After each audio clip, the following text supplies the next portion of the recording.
Look at the smoke from a cigarette or cream in your coffee. It starts smooth and predictable, that is laminar flow.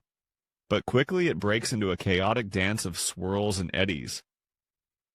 This is turbulence. Fluid motion looks complex, but it follows a simple rule you already know. Newton's second law, F equals ma.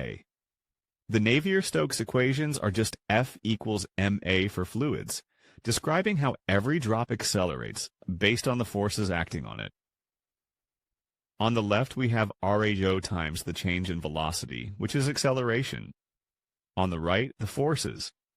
The negative gradient of pressure pushes fluid away from high pressure, and mu times the Laplacian of velocity represents internal friction or viscosity.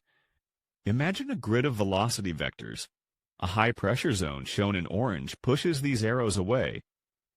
Meanwhile, high viscosity, shown in purple, resists sudden changes in speed, dragging neighboring fluid along to smooth out the flow. Every swirl in the ocean or puff of air is just a calculation of these forces, telling the fluid exactly where to go next. Now imagine shifting that flat grid into a full three-dimensional volume of arrows. This is where things get tricky. In 3 dimensions, we cannot prove that the fluid's speed stays finite forever.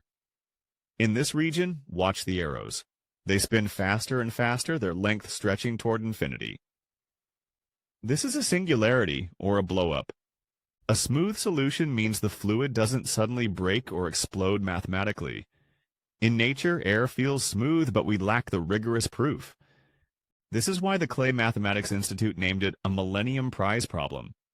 Prove that smooth solutions always exist, or find just one counterexample where they don't. We use these equations to design every airplane and car, yet their fundamental math remains one of the universe's greatest unsolved puzzles.